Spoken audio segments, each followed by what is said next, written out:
agradecer a presença de todos vocês. Esse é o nosso último seminário, sexta adulta desse ano.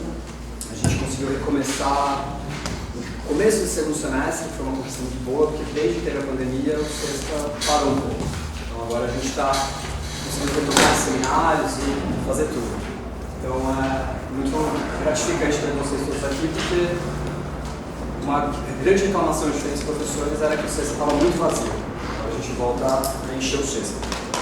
Quero agradecer a Ana e a Camila por terem aceitado o convite do sexta e vir falar, participar, porque agora esse movimento nosso também é de não ter apenas a etnologia, mas também ter muita interdisciplinaridade, mas ainda assim ter bastante etnologia. Então, fico muito feliz. Vou pegar minha colinha. Então, Ana Coutinho realiza pós-doutorado no SEBRAP, Medicila USP, sobre as máscaras IP Cara Grande, dos UP1, Tapirapé, que se encontra atualmente em diversos museus etnográficos no Brasil e no exterior. Possui doutorado em Antropologia Social pelo PPGAS Museu Nacional, UFRJ, e integra o Laboratório de Antropologia Ritual e Memória, LAD, da mesma instituição. Possui experiência de campo na região do Médio Araguaia e participa do projeto colaborativo de elaboração e construção do Museu Apuã, Tapirapé, pela Universidade Federal de Juiz de Fora. E a Camila é doutora em Antropologia pelo Museu Nacional, bolsista de pós-doutorado no Departamento de Antropologia aqui da USP. Trabalha em pesquisa e parceria com o Povo Araueté, no Médio Curso do Rio Xingu, no Pará, e com materiais de arquivo sobre os povos tupi-quinhentistas. Os principais temas de pesquisa são autonomia ontológica, corporalidades e cosmopolíticas de gênero. É pesquisadora associada aos Centros de Estudos Ameríndios aqui da USP. Esse sexta dupla vai ser um pouco diferente. Foi uma sugestão delas e que acho que a gente gostou muito, que é, ao invés de duas apresentações, eu vou ter a apresentação da Ana e em seguida os comentários da Camila, porque há um diálogo interessante entre as pesquisas delas. E no final a gente abre para questões e para o nosso debate. Tá bom, gente? Então, obrigado e passo a palavra para a Ana. Boa tarde. Obrigada pela presença na sexta-feira, final do semestre e final de dia, enfim, esse calor em São Paulo. Então, obrigada mesmo pela presença. Agradeço também ao Yuri e aos organizadores de sexta pelo convite. Fiquei muito feliz. E agradeço a Camila, pela generosidade de ter aceitado também o convite de comentar e pensar junto esse material. É um material, assim, apresentando rapidamente, assim, se trata. Essa pesquisa foi desenvolvida no contexto do meu doutorado, pelo Museu Nacional. E aí, essa parte, que eu vou apresentar para vocês, compõe um capítulo da tese, o capítulo 3 da minha tese, e que atualmente eu realizo um pós-doutorado pelo Medicila, no SEBRAP, USP, e que, de certa maneira, eu reencontrei alguns temas da minha tese durante essa pesquisa de pós-doutorado. E aí, eu espero que dê tempo, mas no final assim, da minha apresentação, eu vou indicar um caminho assim, que eu encontrei durante a minha pesquisa de pós-doutorado e que talvez dê mais corpo a esse material etnográfico que foi desenvolvido durante a tese. Eu trabalho com um povo tupi-guarani chamado Tapirapé, eles se autodenominam Apuã, e eles moram na região do Médio Araguaia, aqui está a terra indígena do Branco, onde eu realizei o trabalho de campo. A maior parte do meu trabalho de campo foi realizado na aldeia Tampitaua, que é a aldeia principal assim, do povo, onde tem a casa cerimonial, onde os rituais todos são realizados, onde todos, na verdade temos 7 aldeias distribuídas na terra indígena, e os moradores das aldeias vão para essa aldeia, que eles chamam de aldeia principal, para participar das festas. Então você tem esse sistema assim, de 7 aldeias que não tem casa cerimonial, que se chama Tacana, ao centro, e eles se deslocam durante o ano para participar de todas as festividades. Isso é importante porque já demonstra também uma característica bem peculiar desse povo tupi-guarani, que é um povo que tem muitas características também conhecidas ou categorizadas como dos povos G. Então, eu vou desenvolver isso ao longo da apresentação, mas só para fazer esse breve início com vocês. Na apresentação, eu vou situar os Tapirapé bem brevemente, assim, no contexto regional, histórico.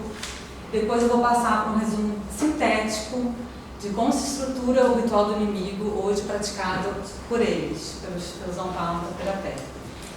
A partir daí, eu vou apresentar a posição das mulheres na festa. Eu busco compreender o que seria essa posição purificada, feminina, na relação com o inimigo. Aposta justamente na ênfase, na troca de olhares, como um locus privilegiado de transformação, que tem nesses olhares e na fala segredo das mulheres em direção aos inimigos um movimento ritualizado e bem conformado e bem transmitido de modo geracional. Formas de olhar, de se dar a ver e de entoar uma fala ao inimigo possibilitam que as mulheres, em duas posições distintas, que eu vou apresentar aqui para vocês, possam efetuar uma captura dos inimigos, transformando-os finalmente em filhos adotivos e também em prováveis afins. Bom, se houver tempo, eu gostaria de complementar, né, a apresentação, pegando digamos,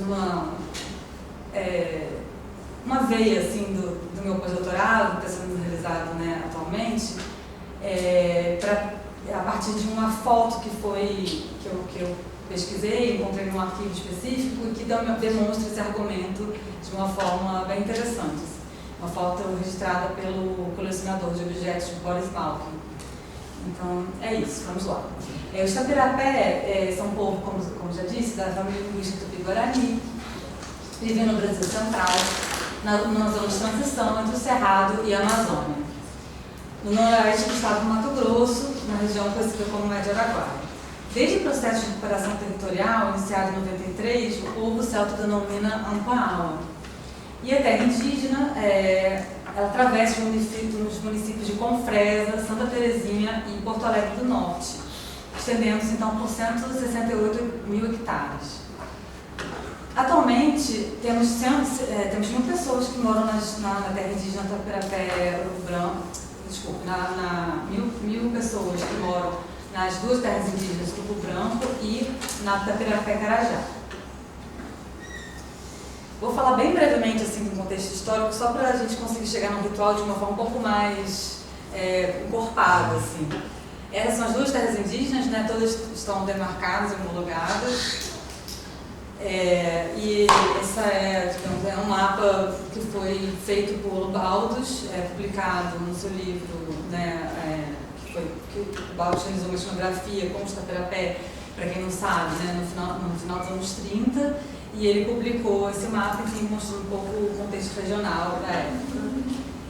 E vou citar para vocês rapidamente onde eles se encontravam no século XVII, porque eles estavam situados num perfúvio embaixo do Tocantins e baixo do Rio Xingu, próximo à foz do Rio Amazonas. E nesse período do século XVII, ocorreu uma separação, uma cisão importante dos Tapirapé de outros povos falantes de línguas tupi-guarani, como os Paracanã, os Araueté, os Suruí, os Aperuara e os Assuínos do Trocará. E os Tapirapé, o caminho que eles pegaram foi uma migração em direção ao sul, uma confluência dos rios Tocantins e Araguaia, que ocorreu finalmente essa estabilização dessa grande travessia no século XVIII, quando eles se estabilizaram mais a partir desse momento nessa região. Tem um mito Tapirapé que conta essa história, que é o Grande Mar, que é o Paratinho, que eles nomeiam e falam do mar como vinculam o mar ao Araguaia, né? E como que essa travessia teve caráter de travessia de oceano, né? De um grande volume de água, etc. O Baldos, inclusive, fala lá, é por isso que eles são descendentes diretos dos tupi antigos, da costa, enfim, tem todas essas populações. Cada pessoa que trabalha com o povo tupi tem esse desejo de fazer esse vínculo com os tupi antigos, né? É inevitável. Após o contato, né, com o não indígena, de 1910, começou um processo de uma forte decréscimo demográfico, né, catastrófico, algo que também muitos povos indígenas da região sofreram, né, e foi assim, absurdo que de 1.000 pessoas no século de 1910, em 1940 a gente tinha 50 pessoas. Assim, foi avassalador esse momento, né, que começa um contato em 1910. Em 1947, os Tapirapé estavam distribuídos em 3 aldeias e a aldeia principal, que se chamava também Tampental, que fica bem próximo da atual aldeia, hoje, de mesmo nome, foi atacada pelos Munegurê do subgrupo Metsukuti em 1947. E esse ataque foi assim, emblemático na história do povo, muitas memórias vivas em torno desse ataque.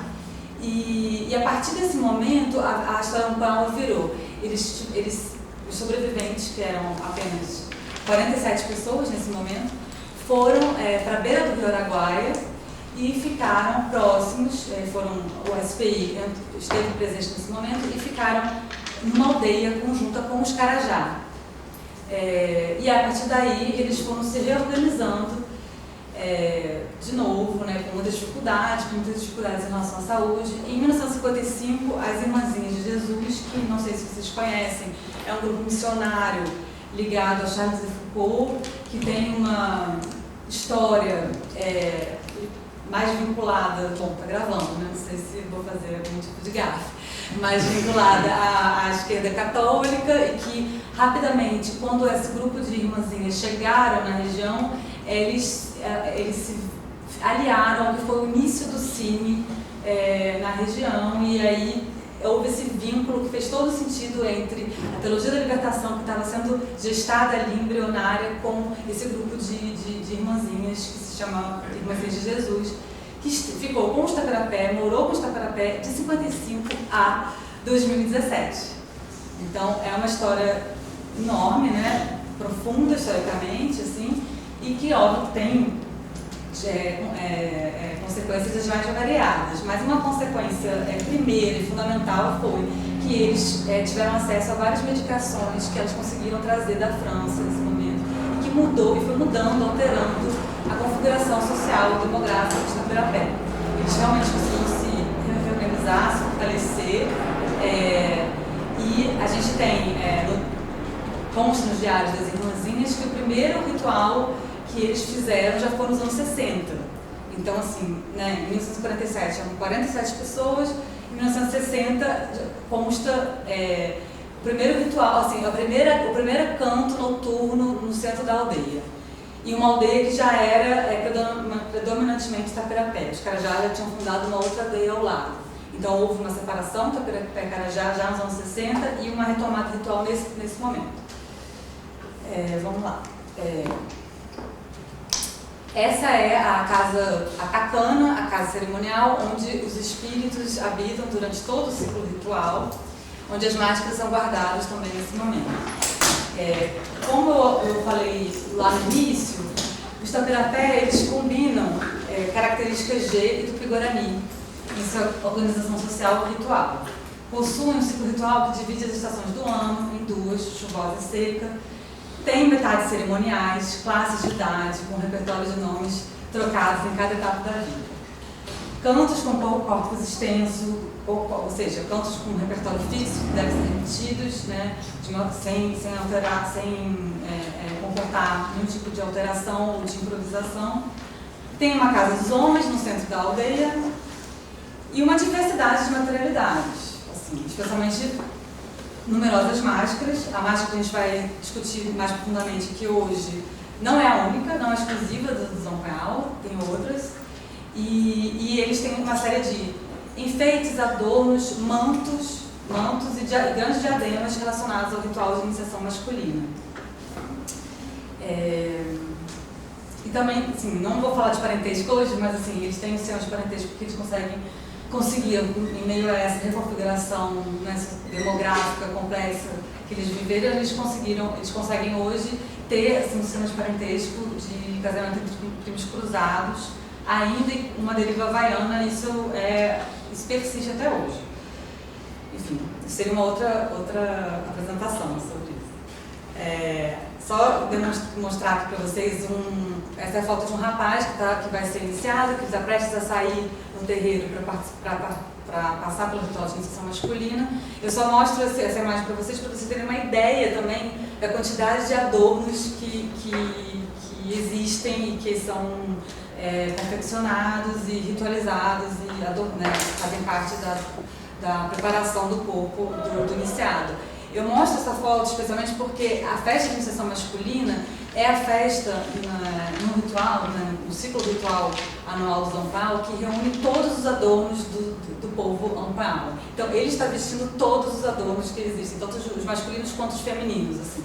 Então, digamos, uma imagem síntese, assim, desse acúmulo de objetos, assim. Ele tem que usar tudo ele concentra tudo que existe. E se você reparar atrás, tem um manto, que é um manto do ritual de iniciação masculina, e que é um manto, assim, também outra janela, mas ele é passado de rapaz em rapaz e dura mais ou menos uns 5 anos, e à medida que os rituais vão acontecendo de iniciação, ele vai se tornando vermelho. Ele é branco e ele vai se tornando vermelho porque o urucum da perna do rapaz, que vocês podem observar, ele é tingido de vermelho, então é um manto que vai mudando de coloração, assim, é muito lindo, assim, enfim,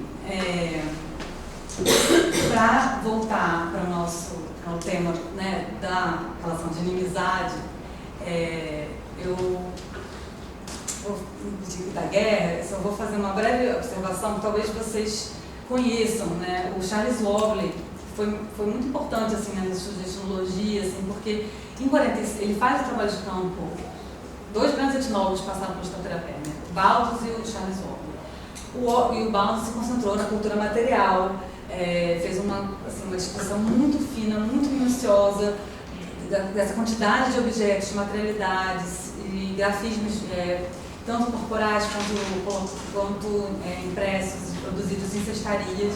E o Ogle trabalhou com xamanismo e foi, assim, um dos primeiros autores, se não o primeiro, que publicou um trabalho sobre a relação do xamã com seus espíritos auxiliares.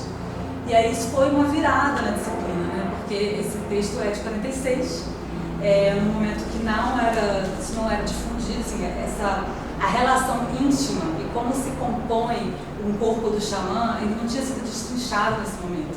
E ele descreve no texto, Xamanismo Itaperapé, de 46, publicado nas publicações do Museu Nacional, né, que são aquelas coletâneas, no site do Niemann da Ju tem todas, né, todas em PDF e tal, então são muito fáceis de acessar. E nesse artigo sobre o Xamanismo Itaperapé, ele descreve com muita minúcia a relação do corpo do xamã, que se distribui, que vira duplo, que viaja em sonhos, encontra outros auxiliares, e aí, enfim, e coloca também o lugar, que também não era ainda muito vinculado, não era muito descrito, da relação do xamanismo com a guerra, e também o xamanismo como uma modalidade de guerra, né? Então é um artigo realmente que influenciou todas as gerações que vieram em seguida, né, como o Verde de Castro, a Tran Stoltz e etc. Quando o Ogle faz esse trabalho de campo dele, ele está naquele momento que eu descrevi, que é assim, de devastação demográfica, né? Então as mortes eram realmente assim, era um absurdo, né? Epidemias acontecendo, muitas mortes, então enterramentos em sequência e rituais xamânicos de grande intensidade. Então ele pôde presenciar rituais xamânicos de pagelância pública, que é algo também que não é tão comum entre os povos tupi, né? A gente encontra nos Açores do Trocará, mas a gente não encontra isso assim, com muita facilidade. Ele viu e descreve isso também na sua etnografia, que é baseada nesse trabalho de campo dele do final dos anos 30, mas só é publicada, o livro lá que é Os Boas-Vindas, só é publicada em 77. Então tem também, ele é um vácuo, assim, né? Ele não continua as publicações, ele tem esse artigo de 46 e depois ele só publica em 77. Então, e aí em 77 você tem, assim, realmente uma descrição de muita densidade sobre como que se davam esses rituais públicos, de xamanismo público e tal, de terreiros, de centros de aldeia. Eu fiquei pensando em trazer aqui para vocês também assim, duas referências assim, né, sobre essa que repercutem no meu material, que é assim, né, um pouco o que é o xamanismo, o que era o xamanismo para o Itaperapé e o que o ritual do inimigo é hoje, né, e como ele se realiza hoje nas aldeias, né, na aldeia, né. E eu fui pensando no artigo, eu fiquei assim, pensando em duas referências muito clássicas, né, que é o artigo da Christine Taylor sobre a redução das cabeças de Rívaro e aqueles mecanismos de diferenciação social que acontecem, que aconteciam entre os Rívaro. E nesse artigo, que é um artigo que dialoga assim, muito diretamente com o célebre texto da Manuela e do Eduardo Pérez de Castro sobre vingança e temporalidade, eles falam justamente dessa distinção entre as relações intratribais e as relações intertribais, né? E como que essas composições vão se realizando, né, à medida do... Quais são as características específicas de cada modo, né, de relação. E o texto dela, né, fala dessa característica Rívaro, que são essas relações, né, de vendetta, a diferença entre as relações de guerra e as relações de vendetta. Né? Para Taylor, a vendetta ela pressupõe uma simetria, uma reciprocidade, enquanto que a guerra intertribal perpetua e alimenta um desequilíbrio estrutural fundado em uma lógica necessariamente de perdas e ganhos, de difícil simetrização. E realmente, entre os Rívaro, esse cromatismo vai se dando de uma forma gradual, né? Do intra para o inter. Nos Tapirapé, isso foi muito evidente. Assim. Nesse momento dos anos 30, você tem, e acho que hoje você tem resquícios disso, mas isso também não vai dar tempo de a gente entrar, mas o xamanismo ocupa esse lugar de vendetta. Ele entra realmente, né, o óleo, quando começa a fazer trabalho de campo, ele rapidamente entende isso, que ele conta um sistema de vendetta complexo entre grandes xamãs que atuam, que produzem batalhas públicas no centro do terreiro, mas ao mesmo tempo existe toda uma lógica de vingança realizada pelos parentes em relação a acusações desse pajé, e que você tem uma morte sendo vingada em pouco espaço de tempo por outra. E você tem esse sistema que é um sistema que hoje é ainda muito lembrado nas aldeias, pelos Zamparo, assim, né, de como que esse momento foi o momento de que eles falam, um pajé matava o outro, é sempre assim, sem parar. O parente vingava o pajé. E a gente não quer voltar para isso, mas a gente não quer mais voltar para esse sistema. E aí, o que eles talvez queiram, né? O que eu fiquei pensando, porque nem o Baldus, nem o Ogli, eles descrevem o ritual do inimigo, como eu vou apresentar aqui para vocês. O Baldus, o Ogli não cita, né, de forma nenhuma. O Baldus cita de forma assim, um pouco desconexa, né, e fala e cita que existiu a presença de um inimigo que ficou gritando dentro da casa cerimonial numa noite onde houve uma grande cantoria, e aí ele faz uma foto do inimigo pronto para sair, mas ele não descreve nada no seu livro, assim. Então a gente fica pensando assim, o que pode ter acontecido, mas aqui é uma foto do Baldus de 1935 de um inimigo que está, né, no terreiro público em ação ritual. Mas, assim, não temos informações, né, detalhes etnográficos sobre isso.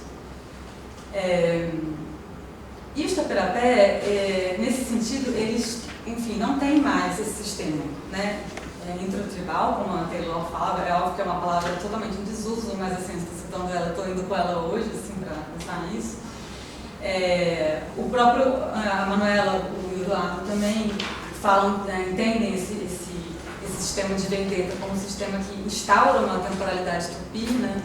Ele produz temporalidade, produz memória, e que eu acho que, assim, pensando, né, o que aconteceu, essa virada do Tapirapé, de um quase desaparecimento, de uma reconfiguração populacional, de uma retomada ritual. Hoje em dia são 1000 pessoas que têm um ciclo ritual anual completo, assim, que tem um baseamento, e que o ritual do inimigo ele ocupa um lugar central dentro desse ciclo. Ele produz uma mudança de estações do ano, ele se posiciona no meio do ano, e ele digamos, um ritual negociável, ele é incontornável, assim. Outros tipos de relação com outros espíritos, elas são mais negociáveis. Esse a gente não fez esse ano, não deu para comprar não sei o quê. Agora, se você inicia o processo de construção de uma casa cerimonial tacana, se você começa a entoar os cantos noturnos de caô, que abastecem assim, o ritual do inimigo, você necessariamente executa esse ritual, você não tem como contorná-lo. Assim, ele é, digamos, necessário dentro do ciclo e é o que faz com que os outros processos de engendramento da vida e de nomes e de outros cantos e de outras relações com outros espíritos considerados menores possam acontecer. Então, essa é uma, digamos, ele tem uma importância muito fundamental dentro do sistema do ciclo ritual anual completo. Vamos então agora passar pelas 3 fases. Esse é o terreiro da Tacana, com essa é uma dança que é uma dança de casal, enfim, eu não vou tratar dela aqui, mas só para vocês terem uma dimensão, né, espacial da aldeia. Ela é dividida entre norte e sul, entre as 2 metades, a metade Arantiã do lado norte e a outra metade Uirantinha do lado sul. E essa divisão é super importante, como vocês podem imaginar, já que eles têm essa arquitetura G para interações rituais, né? Vamos lá. Uma breve observação, os Ampauá, eles conviveram com os Javaé na ilha do Bananal, no século XIX, e, enfim, tem relatos sobre isso, que eles capturaram uma máscara Ijaçó do Javaé e introduziram no seu super ritual, como uma atitude bem tupi de relação com essa autoridade. Então, essa foto não está muito nítida, porque ela é de um ponto de vista feminino, a gente não está tão perto, mas para vocês, talvez eu possa tentar aproximar. Mas vocês veem que é uma máscara Ijaçó, assim, uma máscara, não sei se vocês conhecem, uma máscara Ijaçó do Javaé ou do Carajá, mas ela não é idêntica, ela tem diferenciações sutis, delicadas, e toda essa cena ritual também é impossível do ponto de vista Carajá. Assim, as mulheres estão muito próximas dessa máscara e assim, cantando, dançando, interagindo com ela muito diretamente, algo que foi torcido dentro do contexto Taperaté e diferente daquele dos Carajá, que seria interdito, né, essa cena. Enfim, vamos passar. Eu vou dividir, vou ser bem sintética, assim, de tentar dividir para... A máscara. Tauã. Sim, na verdade, o espírito do inimigo, ele vem na forma desses 2 espíritos mascarados e ele tem o nome de Tauã. Tauã é rosto, é cara, né? E quando eles se referem à máscara, sem ser o inimigo que está em terreiro público, em ação ritual, eles se referem a Lupé, que é o caminho das águas, que é o lugar onde elas moram, né? Na origem. Durante o ano, quando a casa cerimonial não está em ação, elas moram no fundo das águas. Então eles têm essas 2 formas de dizer, e eles não dizem nunca diretamente que essas máscaras são máscaras do inimigo. Eles falam de uma forma sempre muito lateral. E a cara, o rosto, que é o nome desse espírito que vem. E aí é o rosto de Caiapó e é o rosto de Carajá. Nessas 2 fotos vocês veem, né, no lado aqui, né, no lado esquerdo, o rosto de Carajá, que é amarelo e vermelho, e no lado direito de Caiapó, que é azul e vermelho. Vamos me concentrar aqui nas atividades, nas ações do ritual, em 3 etapas, de forma bem rápida e sintética, e depois a gente pode voltar e falar um pouco mais sobre esse conjunto cromático das máscaras, porque ela tem uma relevância. A mágica é isso. Então, todo ano você tem a presença e a visita desses espíritos no terreiro, no espaço público. Esses espíritos, eles são, esses Anchanha, como eles dizem, fruto de uma relação de guerra pretérica do passado. Geralmente, né, assim, na história, né, ampal, na região, os Caiapó e os Carajá foram seus inimigos preferenciais, né, aqueles com quem eles mais travaram guerras históricas de inimizade. Então eles são convocados a estar dentro do terreiro público anualmente, e eles vêm em 2 momentos. Eles vêm no início do ano, quando tem a época da chuva, e depois fazem uma aparição. Eles bebem um cauim, e eles são cuidados por uma dona e por um dono. Eles tomam um cauim, fazem uma volta pelo terreiro e voltam para Takana, casa cerimonial. Isso acaba, isso é uma tarde. No segundo momento, em maio, junho, que é uma de transição das estações, eles retornam retornam, e aí você tem um conjunto de ações rituais muito mais complexo. Mas o que eu quero dizer, assim, só voltando assim, um pouco sobre esse momento de retorno, você tem personagens que, no primeiro momento, aparecem o dono do ritual, né, o casal que cuida. No segundo momento, você tem mais personagens que adensam o conjunto das ações rituais. Nesse segundo momento, você tem uma história contada, digamos assim, o que aparece é a história de um cativo de guerra que começou a ser capturado lá no início do ano, tomou o primeiro Kawin e começou por um processo de familiarização que acontece por todos esses meses e que é concluído nesse dia dessa segunda aparição de Tawan.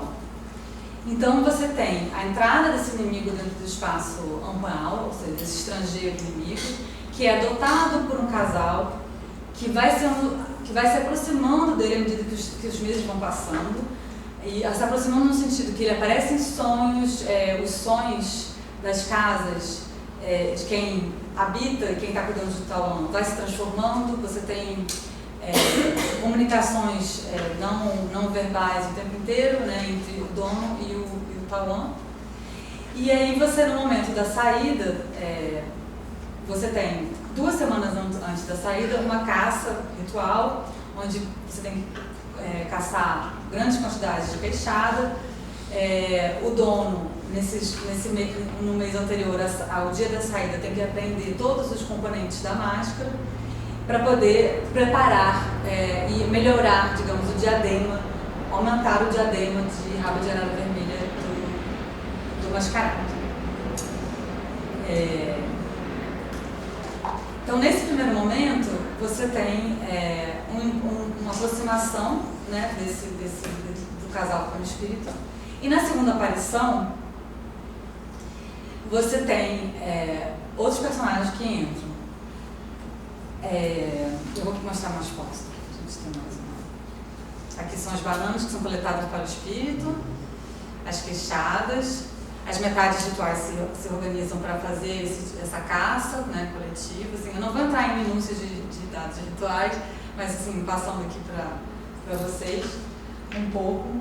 E nesse segundo momento, em maio, a dupla de mascarados ela reaparece e é recepcionada, e aí tem toda uma ação ritual orquestrada, porque ela é recepcionada por uma casa, que é a casa dos donos, e são aqueles que cuidaram do Tawan ao longo do ano todo. O marido desse casal, porque é uma tarefa de casal, ele deve conduzir, ele conduz Tawan, que sai da casa cerimonial até a sua casa residencial, para que sua esposa o receba esse inimigo.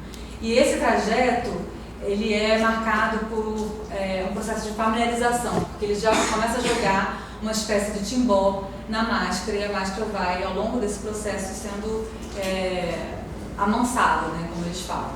Nesse momento, quando a máscara, nesse trajeto, ela sai violenta da casa cerimonial até chegar à residência, e nesse momento ela está um pouco mais apaziguada, e é o momento que ela encontra a sua mãe adotiva, né, que no início do processo também ela é chamada de Tawan Chana, e depois ela vira Tawan He, que é mãe de Tawan. Ela sai de uma posição apenas de dona e se torna mãe da máscara.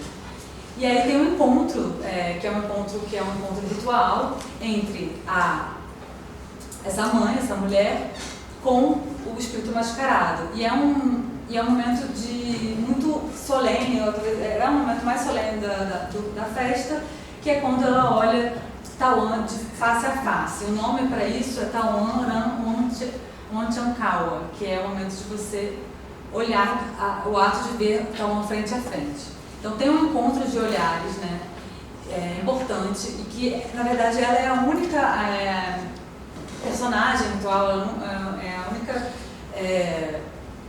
pessoa, posição feminina, ou a única, né, pessoa que olha, que tem o poder e a possibilidade de olhar Taiwan diretamente. Os dois se olham de forma frontal, né? E a gente sabe de todo o rendimento da troca de olhares, do perspectivismo, etc. Mas o que eu acho muito interessante é isso, que tem algo uma troca de olhares extremamente controlada, né? Assim, né? Não é o encontro fortuito, né, na hora de caçar, né? Há um hipercontrole desse espaço e desse olhar. E nesse momento que há um encontro, não dá muito para ver, talvez na outra imagem dê para ver, ela tem um olho, né, de nácar, a máscara cara grande, né, cara grande em português. E aí as mulheres falam, você olha e você tem um reflexo do sol, né? É um olhar que te segue, é um olhar que se mistura, é um olhar que tem um momento rápido de consubstanciação, mas esse momento, a saída de Taiwan, ela acontece assim, 11h30, meio-dia, quando o sol está no ponto mais alto possível, né? A gente está falando do Cerrado, que quem já sabe, quem conhece, sabe como é, muita luminosidade, né? Assim, tudo muito visível, tudo muito à mostra, e aí ela passa por uma troca de olhar, e nesse momento que esse evento acontece, né, que envolve um brilho, que envolve uma certa, elas falam de uma certa embriaguez momentânea, ela faz uma fala para ele, para o espírito. E é uma fala que, assim, para colocar questões também, porque é uma fala segredo, que eu não vou falar aqui na língua, porque não se fala na língua alta e tal, mas eles falaram que, como se fala em português, você poderia colocar na tese, poderia apresentar. E a linguista Eunice Dias de Paula, que é uma parceira do Zão Paula de toda a vida, vinculada ao CIMI, etc., foi a primeira pesquisadora que publicou essa fala segredo no seu livro, e publicou as duas versões, na língua Paula e a tradução. Eu tive a ocasião de gravar também essa fala, mas num contexto de muita parceria, de muita confiança e em voz baixa e tal. Mas é uma gravação feita para ser traduzida, não é uma gravação que é passível de ser transmitida. E nessa fala, eu vou botar aqui para vocês, eu vou botar a tradução em português, porque isso me foi permitido. Ela fala para ele, Maratã, eu preparei Maratã é um nome de criança na língua Paula. Eu preparei sua comida para que eu viva muitos anos sem doenças. Ela afirma o lugar de cuidado, o lugar de mãe adotiva, mãe. E aí ela, enfim, é uma fala que pressupõe uma troca, né? Eu te dou isso e você vai me garantir uma estabilidade do corpo, uma estabilidade de uma vida um ideal de vida sem doenças, que é um grande ideal. E que, não menos importante, essa mulher está carregando uma criança no colo, né? Uma criança que está numa fase de 6 meses de idade, assim, ela não passou por um desmame total, mas ela está em vias de desmamar. Então ela é um corpo assim, que tem uma certa proteção, mas também que tem aberturas importantes para receber um princípio vital de engendramento, de reprodução da vida ampla. E esse momento é muito solene, é muito importante. Em seguida, desse encontro, né, vou mostrar aqui a foto do encontro, o Taiwan volta para a casa cerimonial, e aí a gente, depois desse processo que eu chamo, né, de familiarização, né, que é um processo próprio, de uma relação própria entre a dona e seu filho adotivo, espírito do inimigo, você tem um momento de reinização, típico dos rituais do inimigo entre, né, os Paracanã, entre os Oeté, etc. E entre os Tupianti, né? E aí, nesse processo de reinização, o que acontece, aqui volta, né, do terreiro público, e você tem um desfile desse espírito em volta de ele passa na frente de todas as casas residenciais, ele tem que ser olhado, tem que ser observado, ele é olhado o tempo inteiro por outras mulheres que estão na plateia, vou falar disso rapidamente para a gente, né, falar dessa outra posição feminina no ritual, mas ele passa na frente de todas as casas residenciais e ele vai flechando os meninos, os rapazes que acabaram de passar por um ritual de iniciação masculina e que estão portando, como vocês podem ver nessa imagem, uma esteira, como se fosse um anteparo para receber essas flechas que tem a sua ponta de cera, são flechas que são inofensivas, né? Assim, tem uma encenação de um processo de reanimização. Mas, nessa encenação, esse processo ele é muito mais... Ele é sem perigos, assim, ele é um processo também hipercontrolado que não tem muitos perigos do ponto de vista dos seus participantes. Em seguida, depois desse desfile, a máscara Tawan entra de novo na casa cerimonial e aparecem, no final desse desfile já começam a aparecer por entre as casas os espectros de Kayapó, os Karantiauera, que são os Kayapós que foram mortos, os Kayapós incontáveis que foram mortos em guerras pretéritas. Então você tem o surgimento desses espectros que vem, essa aparição desses espectros que aparecem em meio a esses espíritos mascarados de Tawan. E aí eles aparecem, como vocês podem ver, né, enrolados em redes de forma meio tosca, e crianças podem também virarem Karantiauera. Eles são espíritos que sempre acompanham os espíritos de Tawan nesse momento de reanimização. Eles falam como os Tawan são os caciques, são os principais, e esses Karantiauera são aqueles Kayapó que foram mortos, incontáveis, sem grande identidade. É importante dizer, e aí existe uma batalha entre, né, o coletivo de homens Ampaawa, que na verdade se juntam, as duas metades se juntam nesse momento, as metades são diluídas, se juntam para forçosamente colocar todos esses espectros dentro da casa cerimonial. Então, em vez de ser um processo de familiarização que envolve uma fala pública, ritual, cuidadosa, você tem um outro polo de relação com um polo mais brutalizado, no sentido que você não tem nenhum tipo de mediação, né? Primeiro da fala, comunicação, comida. Você simplesmente pega esses espectros e vai jogando dentro da casa cerimonial, no centro da aldeia.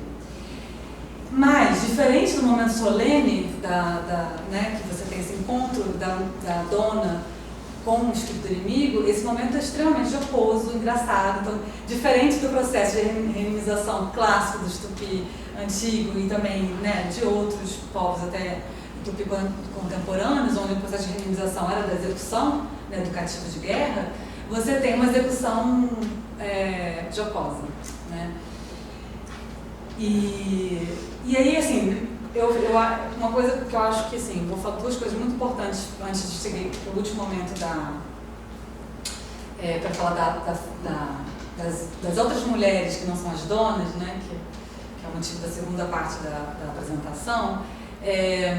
Os Tapirapé, no passado, isso é uma memória que eles têm muito viva, falavam, olha, esse Tawan, cara grande, quando vinha no passado, a gente conseguia identificar exatamente quem tinha sido morto em tal guerra, de tal modo. Então, a presença desse espírito mascarado era uma presença na forma de uma deriva troféu. Essa máscara representava uma deriva troféu. E isso era muito facilmente identificado. Esse carajá que veio dessa forma foi aquele que a gente matou em tal lugar, na beira do rio, ele morreu de tal jeito.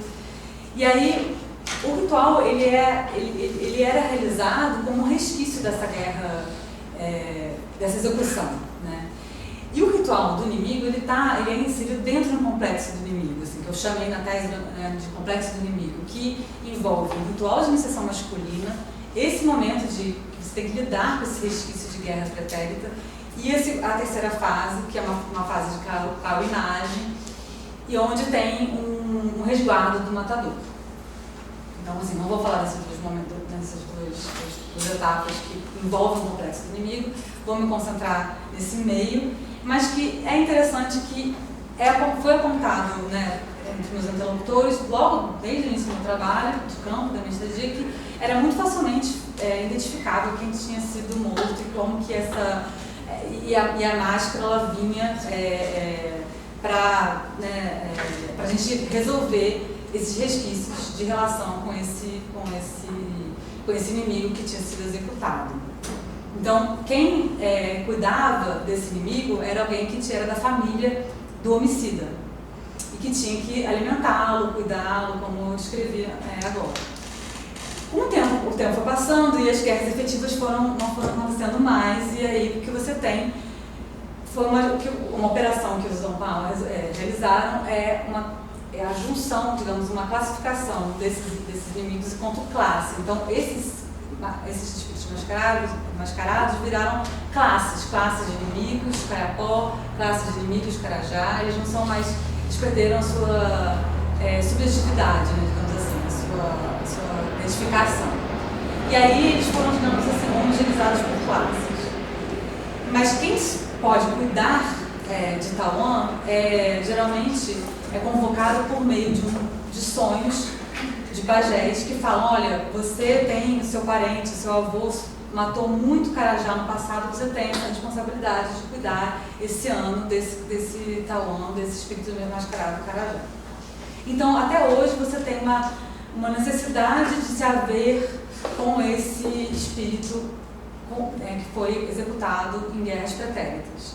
E essa relação ela é continuada todo ano, de forma cíclica e repetida. De forma que, finalmente, você tem uma coletivização da guerra, porque todo mundo, em algum momento, vai cuidar de um espírito inimigo.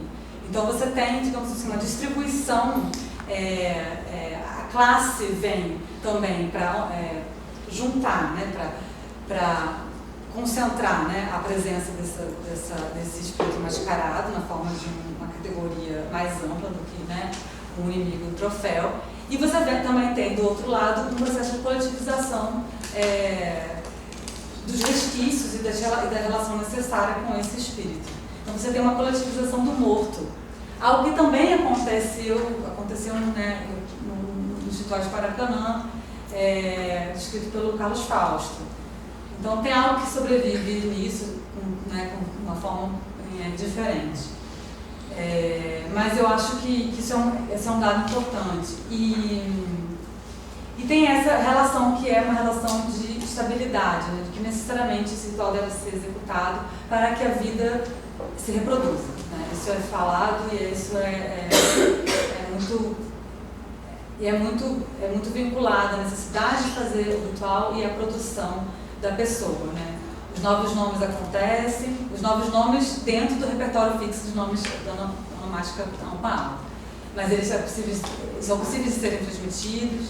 As fases de idade das crianças, até a fase adulta, elas podem ser bem executadas, elas são engendradas também a partir desse ritual.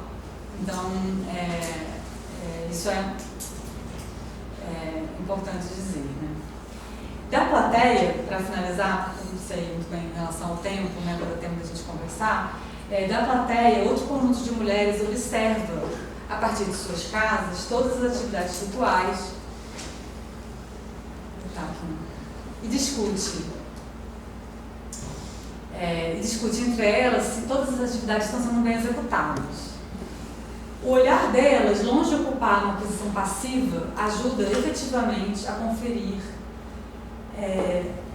um certo controle e uma certa manutenção da eficácia. Eu não falo de eficácia, não é o olhar dela que dá eficácia, ela confere uma manutenção da eficácia de atividades que legitimam o conjunto das ações rituais. Bom, o Gel, no Arte e Agência, no capítulo sobre ser distribuída, no contexto milanese, descreve essa posição com muita clareza, que é uma posição que viabiliza a abdução da agência, uma posição que, longe de ser passiva, torna possível o engendramento de relações e o controle dessa eficácia. A Marilyn Stratton também, no Learning to See, esse texto super importante sobre esses regimes de visibilidade, também apresenta essa ideia dessa importância de dar-se a ver, e que esse dar-se a ver participa de uma pragmática ritual, conferindo condições mesmas de possibilidade para que todas as ações se desenrolem. No caso das festas ameríndias, e aí falo de forma muito geral, enfim, a gente pensa as suas especificidade, mas eu acho que a gente consegue dizer isso, assim, que tem uma delicada produtividade em um jogo entre aquilo que se é e aquilo que pode ser, né, no contexto de transformação. Então, diferentes processos de possessão ou de uma certa representação, né, como a gente antes pensava, né, do ponto de vista de uma antropologia simbólica e tal, a gente hoje tem um consenso na literatura, né, que tem um movimento de oscilação muito interessante próprios dos rituais de transformação, que nunca os processos são sintetizados, né? Você não tem uma distinção clara, existe sempre aquela ambiguidade daquilo que se é e daquilo do que talvez seja. Esse espírito, ele é efetivamente um inimigo? Ele é efetivamente um inimigo, mas ele também é um parente que está vestido à máscara do inimigo. E o fato de ser uma máscara revela essa ambiguidade produtiva de uma forma muito clara, porque você tem um invólucro que é permitido de ser vestido. E você tem, do ponto de vista dessa plateia, dessas mulheres, porque era o meu ponto de vista, né, do ritual, eu estava sempre com elas, eu era entendida como uma mulher nesse contexto, então eu estava sempre ao lado delas, então eu pude estar presente nessas conversas. Isso era muito claro. Olha como ele executou bem o inimigo. Eu acho que quem está iniciando é fulano. E aí, e aí outros criticavam. Não, isso aí não está gritando direito. E ao mesmo tempo, essa posição é uma posição sólida, uma posição fixa, e que está o tempo inteiro brincando com esses processos de vir a ser, né? Então, diferente de ser quando ele sai em terreiro, ele não vira... Não é um dois que vira um, ele está entre esses dois, ele está nessa oscilação, entre os dois, assim, o um nunca se completa plenamente. É um pouco esse argumento. Eu tive o acesso de um material incrível, de um TCC, de um pesquisador, Rompal, que descreveu como ele se sentia portando uma máscara. Assim, um negócio muito precioso. E aí é isso, né, essa coisa de você ter intelectuais indígenas o tempo todo escrevendo e pensando, né, as suas vidas e as suas relações com rituais, etc. E aí ele fala dessa quase consubstanciação, descreve isso no seu trabalho, né, quer dizer, isso na tese, assim, de um processo de que você quase vira outro, você sente seu corpo tremer, mas você não é. E é um dois que realmente não se junta, que não pode se juntar plenamente, né, não pode se consubstanciar plenamente, e que isso é muito flagrante no momento da saída do ritual, quando ele não pode também deixar nenhum tipo de componente da máscara cair no chão. Se cai do chão, essa disjunção acontece e é muito perigosa, ele tem uma morte rápida, muito acelerada. Então tem essa tensão de quem porta a máscara. Quando ele volta também, finalmente, no final, para fechar o ritual, para dentro da casa cerimonial, ele deve tirar rapidamente, e quem tira são os homens da sua metade ritual, toda a máscara, e a máscara, depois que ele tira a máscara, ela é toda desmontada de forma muito ligeira, para que também o espírito seja, digamos, apaziguado e aniquilado. Fica armação. Isso também é algo que tem que ser feito de forma muito ligeira. É isso, assim, acho que a gente pode ir para uma conclusão para dar tempo de a gente conversar. Eu só vou mostrar uma foto final, já está um pouco avançado, não sei o que o Yuri acha. Tá tudo bem? Eu acho. É isso, eu acho que, assim, gostaria de falar um pouco mais da máscara, acho que não vai dar muito tempo, mas assim, tem algo de uma certa... que é uma presença humana, mas uma presença de uma autoridade humanizada, né? Então ela não é exatamente... Ela é antropomórfica, claro, uma máscara antropomórfica, que é algo que também não é tão comum nas terras baixas, na América do Sul, mas ela apresenta essa autoridade humanizada, com comportamentos bélicos, desordenada, enfim. Então você tem a escala da máscara também é importante, nenhuma pessoa tem essa altura, né? Ela ganha uma outra proporção no terreiro público, então ela é uma figura, digamos assim, que apresenta uma figurabilidade própria do contexto amazônico dessas relações, onde esse não humano ele é figurado de uma forma que não é representativa, né, direta, né? Muito pelo contrário, ela parece ela tem uma escala, tem uma presença humana, mais que humana e como eles falam assim, que ninguém nunca, eles falam muito isso, que ninguém nunca vai ter essa altura, assim, eles falam sempre isso, nunca ninguém vai ter essa escala, né, essa altura. É isso. E os olhos também da pessoa que porta a máscara não podem ser coincidentes com os olhos da máscara. Também esse é outro, assim, é uma coisa também, acho que não dá muito tempo a gente falar, mas rende bastante, porque vocês têm que olhar sempre quem porta a máscara pelo chão. Assim, o chão é a referência. Então, o encontro que acontece entre o espírito mascarado e a mulher não pode efetivamente ser um encontro de olhares reais de quem porta, de quem está no interior desse invólucro do inimigo, né? Tem que ter uma... Quer dizer que a pessoa está portando igual as pessoas estão se cobrindo também, né? De alguma maneira. Sim. Ela se mantém o seu estatuto de pessoa também. Exato, e elas estão pintadas de grafismos, né? Elas estão adornadas no interior da máscara, elas estão protegidas também com invólucro em relação a esse continente inimigo. Né? Quando tem a troca de olhar, é o olho da máscara com o olho da mulher. Exato. Não de quem está portando a máscara. É isso, assim, acho que a gente pode caminhar para o final, mas eu vou só apresentar enfim, é isso, acho que eram dois assim, é um ritual, só para finalizar, é um ritual que não foi descrito ainda na literatura, né, um ritual um material etnográfico, realmente, por isso que também convidei Camila para me ajudar com esse artigo que vai sair, e Camila vai ser uma ótima leitora. Mas assim, é isso, para organizar esse material, para a gente pensar a singularidade também, né? De como esse povo do Guarani condensou essa relação com esse inimigo, instaurou uma temporalidade, né? Assim, uma temporalidade que pressupõe uma relação com essa alteridade para que a vida e essa interioridade possa seguir, possa acontecer. E eles escolheram também, acho que isso é muito interessante, assim, esse ritual de inimigo como um ritual de organização, de retomada do ciclo ritual pós-catástrofe demográfica. Então tem uma escolha, assim, né? E aí eles falam muito disso, assim, não era sustentável voltarmos para o sistema de vendetta do xamanismo.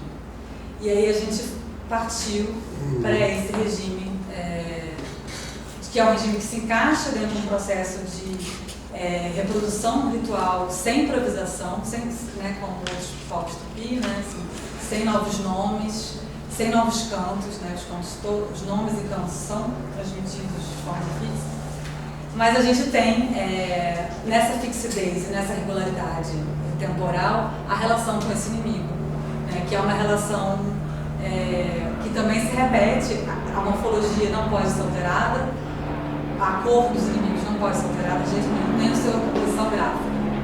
Isso é uma coisa. Mas que esse regime de inimizade ele deve ser atualizado, né, presentificado todo ano, todo ciclo ritual, né, e a cada ano. E para finalizar, eu falei desse Deriva Troféu, né, lá atrás, e houve um evento em 2020 para 2021, um confronto entre um panhal que estava na moto com um não indígena na estrada. E, infelizmente, esse não indígena veio a óbito, foi uma questão um pouco delicada, mas que, para dizer que depois de um ano, eu recebo uma foto no meu WhatsApp, eu estava assim, final de tese, enfim, não esperando nenhum tipo de informação nova. E aí veio uma foto com uma imagem de uma nova máscara Tauã que ia sair naquele ano. E que a máscara Tauã que ia sair naquele ano era a máscara justamente do não indígena, do Maíra. Que vem, e na forma, e assim, ele é todo vermelho porque os brancos ficam vermelhos ao sol. E assim como, e tem uma relação que assim, não vai dar para entrar aqui, entre ícone e índer, Index, assim, que é uma coisa super interessante, porque realmente eles falam, nosso conjunto cromático obedece uma relação icônica com os inimigos. Então, é amarelo e é vermelho porque os Carajá têm seus efeitos dessa cor. Tem uma relação de iconicidade ali, né? Enquanto que tem uma relação super indexical desses componentes com outras esferas do cosmos e tal. Não vou entrar aqui, mas em relação a esse cromatismo mais generalizável, né, que marca a identidade dessa classe de inimigos da máscara, a referência é uma referência icônica. Então você tem, o branco fica vermelho no sol, então a máscara está plenamente vermelha. Ali os Kayapó fazem a guerra com o genipapo. Então você tem essa referência dos Kayapó em azul. E tem ainda uma outra máscara que é dos Avacanoeiro, que é um povo tupi, que tem esse tipo de cromatismo, que tem esse tipo de vermelho e amarelo, mas tem esse grafismo, que é um grafismo, segundo eles, do tipo tupi. E é isso. Então, assim, você teve um retorno de uma máscara que estava, digamos, adormecida. Eles usam esse termo também, assim como Aristóteles usa para falar das máscaras adormecidas do Áurea. Eles falaram disso. Essa máscara estava ali e ela retornou na forma de um troféu, mais explicitamente na forma de um troféu. Isso em 2021. Então é isso, assim, para mostrar também que as inovações indígenas e algo que é inesperado e que os rituais, por mais fixos que sejam, né, e com um repertório de regularidade que sejam, eles apresentam de forma muito não esperada eventos que nos colocam novas questões de pesquisa e tal, e inclusive questões de pesquisa para os próprios pesquisadores indígenas que estão hoje produzindo muito trabalho acadêmico nas aldeias Ampauá, Tapirapé. É isso, gente. Acho que a gente pode finalizar por aqui, senão é muito tarde.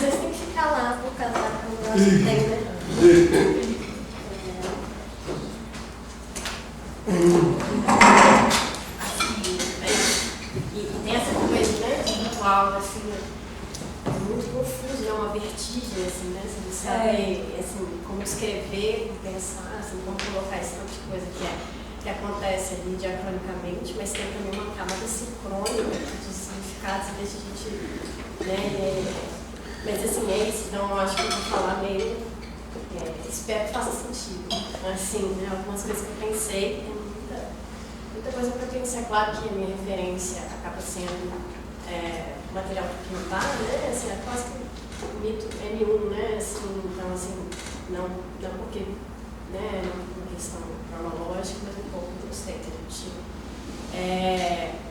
E também eu fiquei pensando muito nessa coisa, assim, começando, né? Essa ambiguidade que você falou no final, eu acho que isso aqui vai perpassar um pouco essa ambiguidade que é inimiga e aplaudo, né, ao mesmo tempo, assim, eu acho que isso é visível na máscara, né, assim, você tem ali uma máscara e a Tapirapé embaixo, né, assim, vestindo essa máscara, mas, assim, tem uma camada menos sensível disso, assim.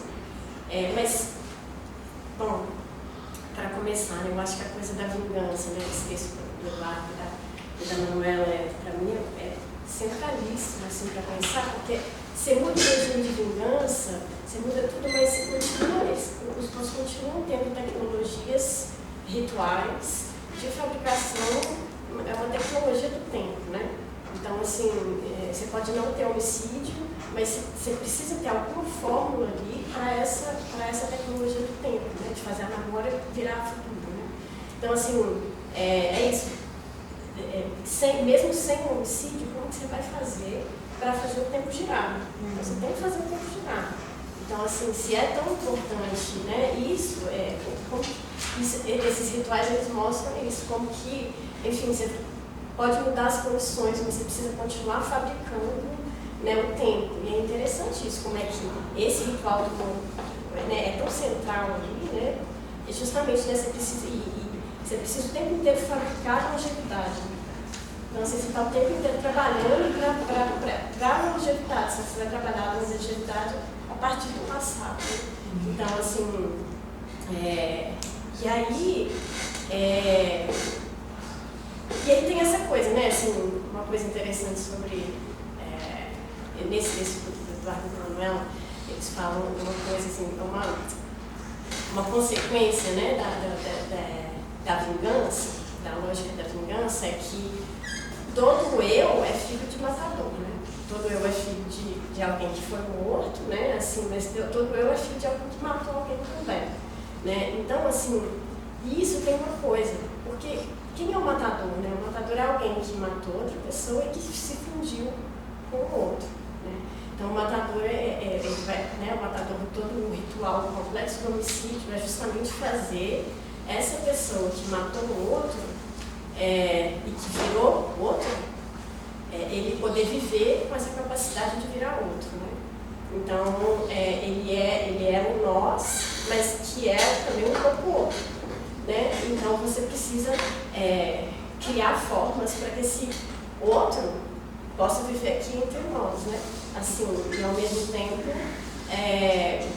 mas nós que somos filhos, né, o matador, ele fundiu o seu sangue com a vítima. O nosso sangue é o sangue que é o resultado da fusão do sangue com o outro, né? Então, nós estamos o tempo inteiro ali, né, lidando com o fato de que a gente é um pouco outro também, né? Então, assim, é todo um processo, eu acho, e essa aqui é a ambiguidade que eu acho que perpassa aqui também, né?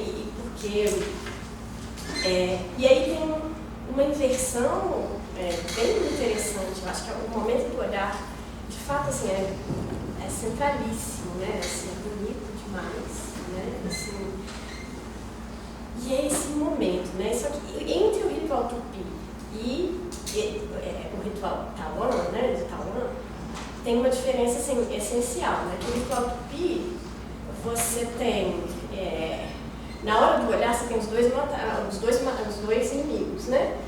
Os dois predadores, né? Eles precisam ser de dois predadores. Então, você tem todo o processo de familiarização tupi, mas no momento do ritual, você tem dois momentos também do tupi, né? O momento que chega o inimigo, que ele é o inimigo, e que você vai bater nele, vai falar, né? Faz várias... E depois ele é familiarizado, e depois o momento que ele é reinimizado, e que esse momento é muito importante que ele seja o inimigo, né? Ele e o matador estão frente a frente e se olham. E tem o diálogo cerimonial, né?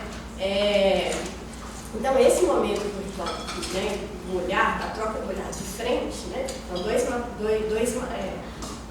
inimigos que se olham, tem uma diferença central, eu acho, em relação ao Tawan. Porque no ritual tupi, o matador tupi, né, quem vai matar esse cativo de guerra, ele fala assim: você é aquele que comeu meus pais? Você é aquele que comeu os nossos pais? Você é aquele que matou e comeu a gente? Ou seja, quando o matador fala isso, ele está se colocando na posição de vítima. E o matador é quem comeu. Então ele está se colocando assim: você, a última morte, né? A última morte foi isso, nós é que morremos, você é que matou. Né? Então, antes desse momento de embate, o guerreiro tupi, que não é o cativo, né? Ele está ali falando assim: você comeu, né? Você comeu, você matou os nossos, você me matou, você matou meu pai, né? Então, assim, a última morte foi nossa, né? Então, nós somos as vítimas disso. E eu preciso agora refazer isso. Eu preciso agora atuar a posição de predador, né? E no ritual de Tawan, né? É isso, não. A última morte, a morte que esse ritual ensina é a morte do inimigo. Então, ele é a vítima, né? Então, assim, a máscara é a vítima. Então, esse ritual que você tem duas pessoas se olhando, a máscara, ou seja, a pessoa para quem, né, as personagens do ritual está falando, é a vítima, e não o matador, né? Ele já matou também, né? Mas é isso, ele foi trazido ao inimigo que morreu naquela circunstância, naquele local, eu sei quem é. E quem matou foi meu pai, né? Então, assim, um dos ancestrais da dona do ritual é quem matou essa vítima. Então, você tem uma diferença ali, né? Então, assim, aqui nós somos, né, os Apiauã são os matadores, né? Então, eu acho que esse fato, né? Nós somos os seus matadores, isso muda totalmente todo o desdobramento do ritual, assim, né? Porque aí o que você faz? Então você está trazendo para o pátio da aldeia um inimigo, né? Que você matou. Mas você matou, mas você traz e você quer consanguinizar esse inimigo. Você não vai querer, igual no ritual Tupi, fazer 2 inimigos, né, no desfecho do ritual Tupi e matar o inimigo. Não, você quer fazer o quê? Ele já é um inimigo, ele te matou, mas você traz ele para perto e agora você vai consanguinizar ele. Você vai virar mãe dele. Né? Você não vai matar ele, você vai virar mãe dele. Né? Então, tem uma inversão curiosa aí, né? Assim,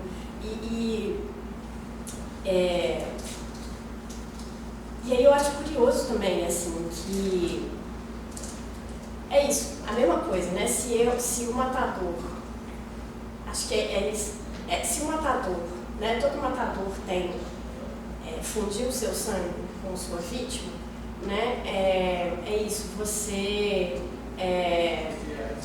né? Todo matador é um pouco outro, né? E nós, enfim, é isso, mas enfim, tem uma dualidade, né, em que, de certa forma, no ritual taurino, né, aquele inimigo que você traz para a aldeia, de certa forma, no regime de vendetta, ele também já matou nós. Então, ele também tem um pouco de nós, porque ele também já fundiu o sangue com nós. Então, essa dualidade, que ele é outro e tem um pouco de nós. Então, o ritual, quando você vai fazer, trazer ele aqui, né, como um inimigo, então ele vem, né, para cá. Mas você traz ele para o meio do pátio, né? E justamente nesse processo de fazer comida para ele, oferecer comida e, enfim, virar mãe dele, né? Você vai realçar o aspecto nós, né? Até a mão dele. Então você precisa diminuir o aspecto inimigo dele e realçar o aspecto nós dele, né? Então, assim, fazer com que essa dualidade, essa ambiguidade dele, né, que ele é ao mesmo tempo um inimigo, mas tem alguma coisa de apelão dele, você precisa, ser capaz de falar com ele, olhar para o olho dele e ser capaz de falar com ele. E aí ele fala, né? Você produz e ele fala com a mulher e ele fala uma língua apeolana, né? Então, assim... Ninguém escuta, só ela. Ninguém pode escutar, só ela escuta a resposta. É outra coisa, né? Então, assim, Então, assim, ela escuta, ela é uma mulher que escuta, ela está lá com o filho, né? Então, você tem uma questão geracional, essa criança também, né? Né? O papel dessa criança, bebê, ali, né? Não é ela, é uma mulher com criança. Né? É uma mulher criança, sabe? Assim, ela você já pode tá dar uma com... velha, Exato. né? Uma velha e uma criança. Então, você tem uma objetividade ali, né? Assim, não é a mãe dele necessariamente. Não necessariamente. É uma mulher mais velha. Pode ser uma mulher menopausada ou pode ser uma mulher que já tem muitos filhos. Não necessariamente. Uma criança, ela não é filha. Não necessariamente, é uma neta. Normalmente é uma neta. Neta ou neta. Não precisa de Nossa, Então é isso, né? Você chega lá, essa mulher. Então, assim, todo um processo ritualístico não sei se controle é a palavra, né? Justamente, enfim, criação de um ambiente controlado, digamos assim, para poder o inimigo mostrar que é nós. Né? O inimigo é nós, o inimigo fala a nossa língua. O olho no olho do inimigo, ele fala a nossa língua, mas só eu posso saber. Os homens não podem saber, os homens não podem ouvir, porque os homens precisam saber que esse inimigo é inimigo. É igual na caça, se eu souber que o porco é gente, eu não vou caçar. Entendeu? Então, precisa que seja inimigo. Então, os homens não podem escutar, mas a mulher pode escutar quando ela é capaz de ser mãe desse ser. Então, assim, é isso, é uma inversão justamente, até do ritual, né? Do ritual o homicida tupi, né? Porque era o contrário da longevidade, né? Você queria criar os guerreiros, eles tinham que morrer novos, né? Tinha que morrer, assim, não novos, mas não morrer de doença. Não morrer também, não morrer nem de velhice exatamente, porque eles tinham que morrer da guerra, né? Então tem que ser capaz de ir para a guerra e ser capturado, que é a morte honrada, né? A morte... Mas a fala inclui as doenças, né? Justamente. A fala dela, exatamente. Não ficar doente. Não quero uma morte por doença. É verdade. Eles não querem uma morte honrada por isso. Exato. Uma morte longeva. E aí é isso. Então, assim, tem algo interessante assim, da produção da longevidade via essa consanguinização do inimigo. Né? Assim, e esse inimigo que é isso, ele precisa continuar sendo inimigo. Então, volta à boa distância, né? Uma coisa que a gente estava falando aqui. Enfim, você precisa... Não é exatamente a boa distância aqui, né? Mas é a boa medida do inimigo, né? Ele não pode ser ele tem que ser um inimigo que fala a nossa língua, certamente. Ele tem que ser um pouco a gente, mas ele precisa ser inimigo para que, enfim, para que ele morra, para que eu possa matar ele, eu não vou matar um de novo. É isso, E aí depois, mas é isso, então depois que ele fala com a mulher, né, nesse momento que olha nos olhos, eles conversam, ele tem que voltar a ser um inimigo e uma multidão de inimigos, né, sem nome, sem rosto, sem nada. Tipo, você captura sem ser gente. Assim, então, e a coisa do brilho, né, também, assim, curioso também, esse momento de olhar, assim, isso também captura muito, assim, né, pensando, esse momento que ela olha para a máscara, mas a máscara brilha, ofusca, o brilho do sol a gente não olha, a gente fecha o olho, né, então, de certa forma, ou se você olha para o sol, você fica bêbado, não é isso, assim, você precisa desse momento de ficar um pouco bêbado para poder falar essa língua, que essa língua que se compreende.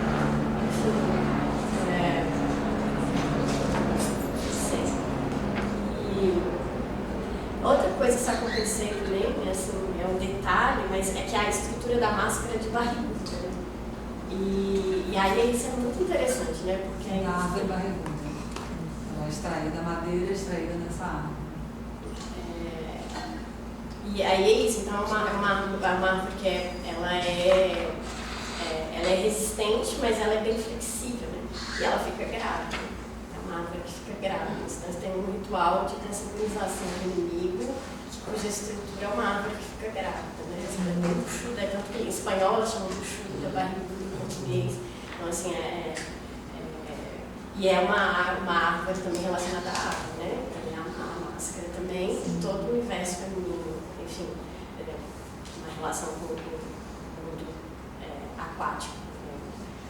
É isso, assim, eu não tenho... eu acho que eu queria uma pergunta só que eu tinha, se tem outro momento ritual, assim, que tem essa coisa do olhar. Se você consegue desenvolver esse olhar em outro momento, sabe, assim, de outros rituais, que talvez tenha uma coisa a falar. Eu acho que a gente pode falar mais, agora... Nossa, muito obrigada. Pensando aqui, eu acho bom. Eu acho curioso isso, que essa mulher que olha, ela passa por ela não tem um período da distanciação com esse filho adotivo. Então ela tem uma posição que é uma posição que tem bastante equivalência com o homicídio após assassinato, né? Após homicídio. Existe uma posição, ele tem um pouco uma posição da mulher grávida, né? No vegetal. Então, só que ela é uma outra coisa. Ela não é essa mulher grávida que pode ser perigoso estar nessa relação com esse menino. Ela é uma mulher menopausada, uma mulher que já teve muitos filhos, então ela é um pouco as velhas que queriam comer, que tem na tese do Renato. A situação. As velhas ávidas. Ávidas. Elas têm uma certa... Não sei, elas não têm... Elas já estão em outro lugar, em outra posição, diferente daquela do homicídio. Embora elas coloquem a próxima, no primeiro plano, essa criança, né? E essa criança, sim, essa criança que recebe, né? Eu acho. Esse é o princípio. Essa criança que a longevidade é para criança. É para criança. Que é um símbolo. A hora que elas comem, essas crianças vão ter coisa de comer o inimigo para ter mais longevidade. Pois é. E a criança pode ser mulher ou homem. Pode. Então, é isso, assim, tem que pensar. Porque eu acho muito. Sempre me surpreendeu isso, assim, eu pensava, mas quando você, depois dessa interação com esse inimigo, você não tem que então, ficar um pouco fazendo um resguardo, fazendo uma restrição alimentar, essa mulher, né? Ela tinha que fazer não, ela não tem que fazer nenhuma restrição alimentar. Mas o seu entorno, sim. Então, seu filho, porque eu não comentei esse detalhe, mas assim, o filho dela, muito provavelmente, se você teve um filho que foi iniciado naquele ano, ou seja, que passou pelo ritual de iniciação masculina, você necessariamente tem que ser dona de um talão, dono da mágica. Então você cria uma relação de símbolos, né, de irmandade, né, entre, na mesma geração, entre o guerreiro que está sendo produzido e o inimigo, ao mesmo tempo. Assim. E eles viram irmãos provisórios.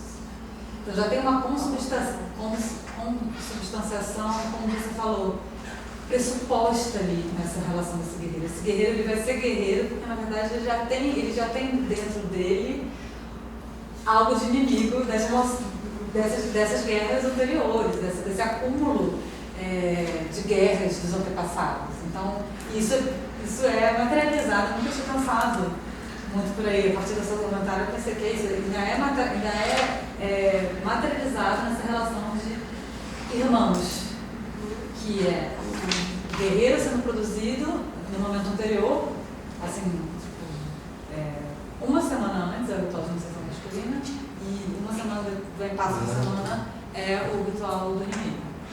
Então você tem ali, então essa mãe, ela é uma mãe do iniciado e uma mãe do inimigo, ao mesmo tempo, necessariamente. Né? A mãe do guerreiro. A mãe do guerreiro e a mãe do morto.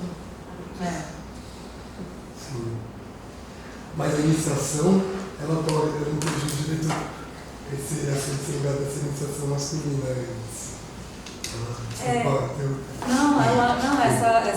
No inío do ano, gênero. Então, assim, no início do ano, eles se organizam para escolher como vai se organizar o ritual, quem vai cuidar de quê.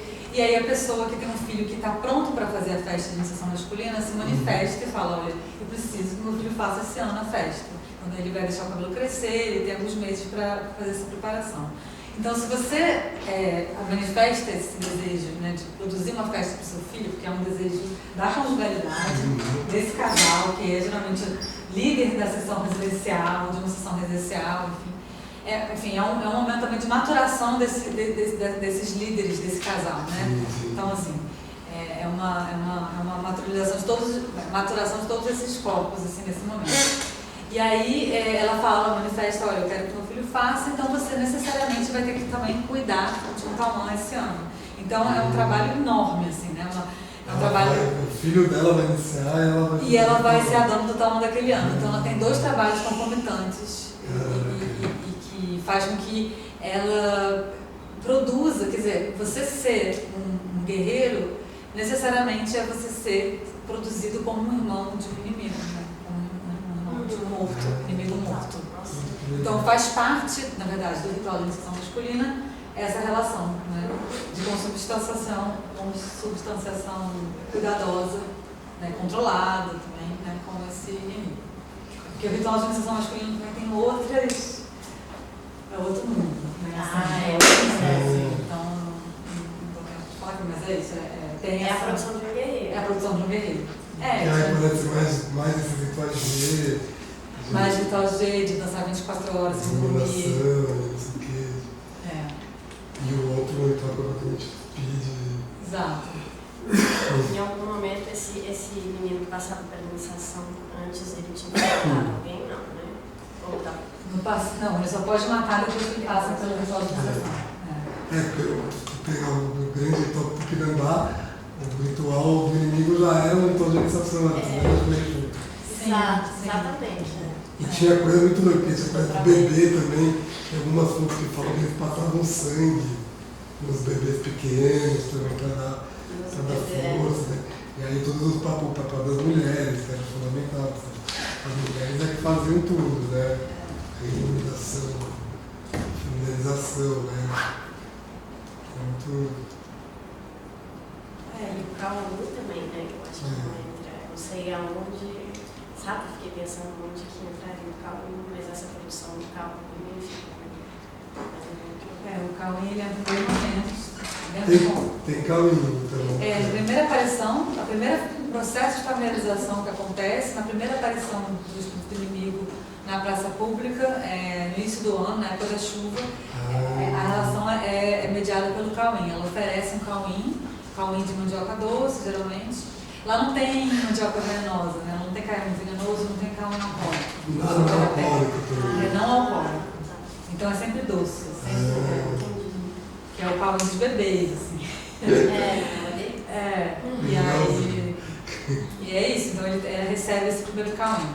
E o cauim reaparece depois no terceiro momento desse complexo do inimigo, quando você tem a produção dos chefes e do resguardo do matador. Mas é um cauim, aí sim, venenoso. Né? E é um cauim amargo, um cauim que é um cauim venenoso, que faz vomitar, realmente, é médico. E aí é um outro alcoólico. Não alcoólico, mas venenoso é médico, que é podre, né? Enfim, então tem o cauim aparece, a centralidade do cauim, ela vem, né, nos dois momentos, na familiarização do inimigo no primeiro momento e depois no processo de resguardo do matador, que é essa terceira etapa. E aí acho que é outra história, mas que as mulheres... depois do... Assim, acompanha um certo estrutura do ritual tupi antigo, no sentido que é isso. Você tem uma guerra que acontece em Halográ, você tem uma captura desse cativo, que é uma... que assim, a gente matou, como se disse, do ponto de vista amparo, a gente matou esse cativo, mas na verdade ele matou muita gente antes também. O que dá a legitimidade de talvez encenar essa noção de essa captura desse cativo, né? Assim, é como que assim, a gente matou efetivamente ele, mas assim, ao matar ele, a gente tem que também lidar com aqueles outros que a gente não matou efetivamente, mas que a gente trouxe, né? Que a gente capturou. Assim. Então tem essas duas, eles condensaram esses dois acontecimentos, né, nesse ritual. Assim. Porque tem uma história sonhada dessas guerras pretéritas, de pessoas que realmente que foram mortas, e que aí vem na forma de um troféu. E aí tem essa temporalidade sobreposta, né, condensada. Mas é uma memória de uma guerra. Memória de uma guerra. Porque não são pessoas que foram efetivamente mortas há um tempo atrás, né? Porque não tem mais a guerra. Exatamente. É uma memória que vai passando pelo sonho dos xamãs, né? Dos xamãs. Você pensa que aí você põe o xamã em outro lugar também, né? Tem um livro que eu li que é muito bonito de um pesquisador francês sobre o Suruí Paité. Qual? Suruí Paité, que é do Cédric Viner, que não sei se vocês conhecem. É muito bonito também, que ele pega como uma cauinagem, como um lugar de fazer os cantos, como uma coisa de refazer memória. Eu fiquei pensando muito nessa coisa também, como que esses rituais de inimigo, esses sonhos, também é uma coisa de recontar também essa memória das guerras e não precisa ser um inimigo agora, assim, mas essas histórias. Exatamente. E ele, inclusive, o Staplerocka tem um ritual que se assemelha um pouco do Suruí-Paité que o Cédric escreve na tese dele, assim, de uma circulação de bens também, no momento dessa cauinagem. Isso também acontece no Suruí-Paité. Super, dá para dialogar bem, assim. Mas é isso, eu acho que tem justamente isso, assim, eles se reconfiguraram demograficamente, se fortaleceram, né, estão em grande número, prontos para fazer todo o ciclo ritual deles, mas a centralidade, né, realmente desse ciclo é o ritual do inimigo, é o que produz os outros, assim, o que dá a condição de possibilidade das outras coisas acontecerem, assim, né, e aí tem essa noção de uma retomada que necessariamente passa por essa relação com essa inimizade, com essa memória de guerra, da guerra, né? Então, assim, eu acho que é um pouco assim, ser ampla hoje é realizar essa relação, é entreter essa relação, produzir essa relação, assim, né? Não tem... E é muito, enfim, e é isso que você falou, assim, estou pensando ainda, assim, na verdade, assim, sobre como que é a posição deles em relação, né, a esse inimigo. E que, de fato, uma coisa que me veio, assim, deu um negócio assim no meu, eu falei, nossa, não tinha pensado nisso, que, enfim, é uma máscara, né? Eles, assim, em algum momento, né, teve essa fez sentido desenvolver essa máscara do inimigo, né? Assim, essas coisas a gente não sabe muito como é que são, é um negócio muito incrível, né? Pode ser que no passado existissem só troféus de guerra e que esse troféu também foi se transformando numa máscara. Muito provavelmente. Os Tupi tinham os crânios pendurados na porta da casa, né? Claro. Os Munduruku, né? Que tem. Sim. Era pra gente ter um troféu, na verdade. Só que aí tem mais. Parece um pouco. Parece. Munduruku, assim. Sim. É uma coisa. Mas aí eu acho que tem também algo que você falou, que é assim, que o troféu desloca, né, essa interioridade, né? Mas quando o troféu, ele ele objetifica, né, esse inimigo, embora você tem toda uma transfiguração desse objeto. Você não pode também ter uma relação tão literal, né? Onda escolar, escreve muito isso, assim, essa transfiguração desse inimigo, assim, né? Embora a gente saiba que é um inimigo, mas tem uma transfiguração necessária e tem o lugar das mulheres nessa relação, né? Que é uma relação também de cuidado, que fazem para... né? Só que você tem a impossibilidade de demonstrar ritualmente essa consubstanciação. Você tem todas as ações rituais, né, nos livros e tal, para lidar com homicídio, né? Só que os Tupi-Pé, na verdade, eles têm a figura de uma pessoa que veste o inimigo, né?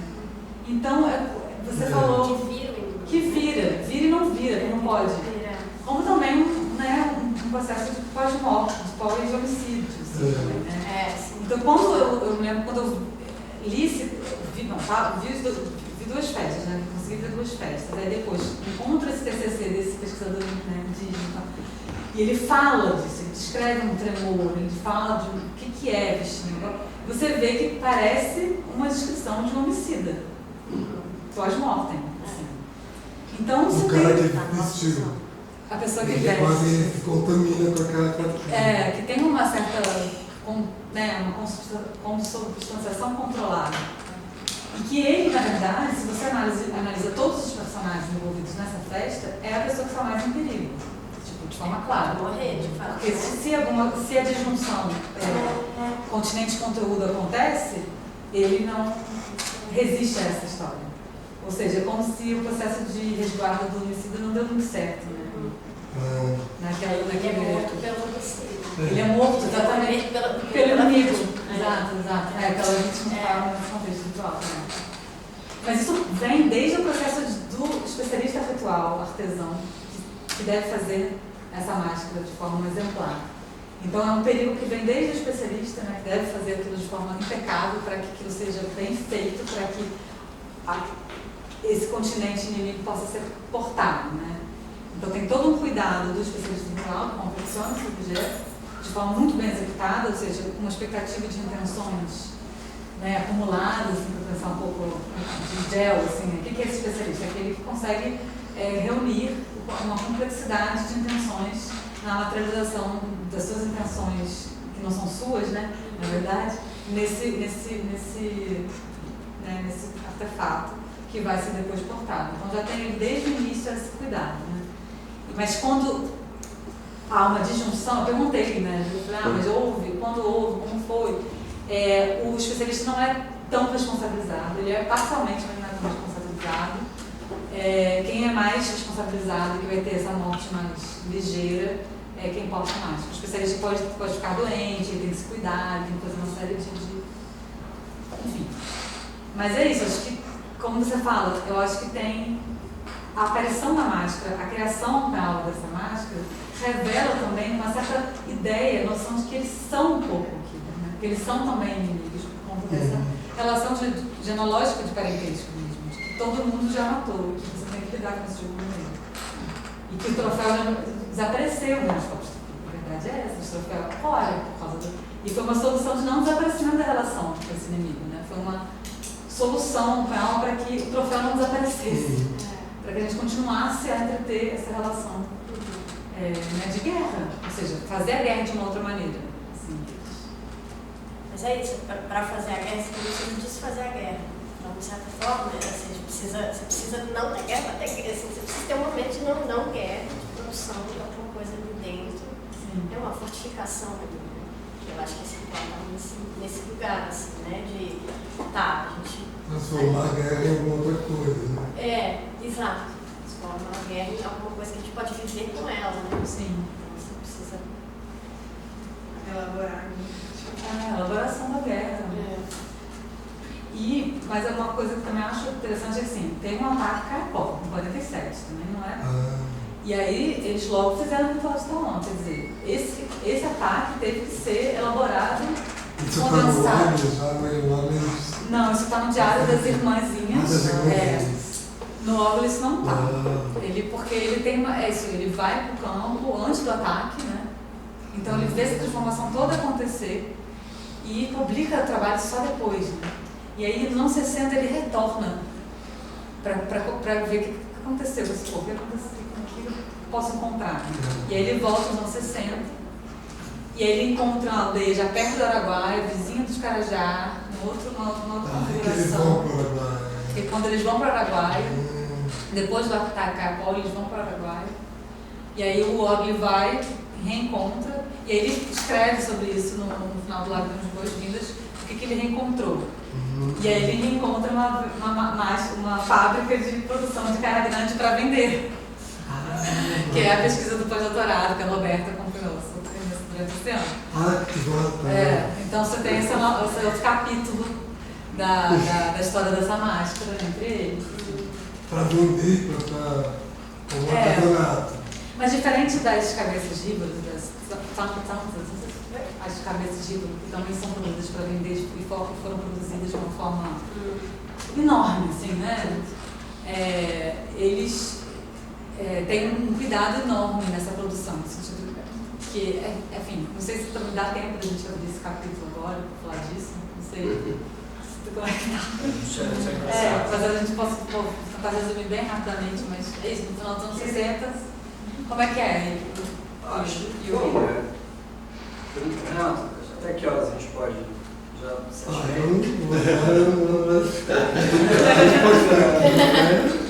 Não, tô brincando. Eu vou falar bem rapidamente para mostrar uma fotografia. Assim. Isso fica...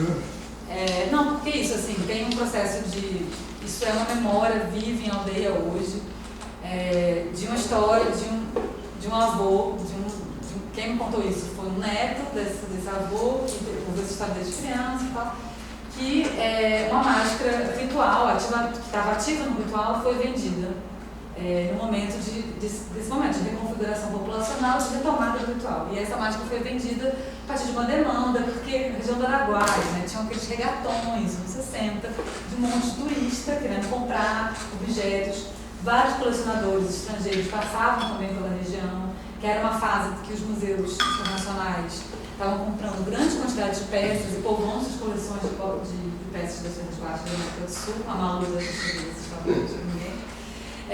A figura do Morris Malvin é uma figura importante, porque ele não sei se vocês sabem quem é essa figura, mas ele é um colecionador romeno que passou, assim, por, sei lá, uma zona inteira, totalmente inspirado, né? Enfim, antiético, dizer o mínimo, né? Mas é aquela coisa ávida por objetos. Ele tem cartas que ele descreve sobre o processo de trabalho dele, enfim. E ele teve uma relação muito estreita com o Estoperapé, muito próxima. Ele fez um galpão na aldeia, está na carta dele, para armazenar objetos, para poder vender, entendeu? E distribuir nos museus Smithsonian, nos Estados Unidos e também nos museus europeus, vários museus europeus. Enfim, e aí era esse momento, né? Esse momento de venda sistemática de objetos. E cada população, cada povo, meio que teve que se haver com isso e se organizou internamente para lidar com esses compradores, né?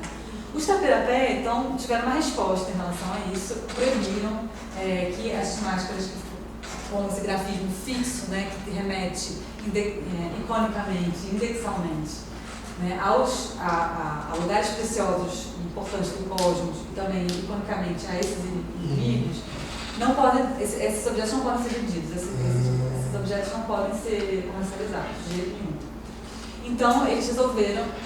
Tem relatos de reuniões, um pouco como reforma social na Amazônia, mas dos objetos, relatos de reuniões sistemáticas na aldeia, porque isso, eles são um povo que se encontram toda noite no terreiro, para discutir temas dos mais tempos.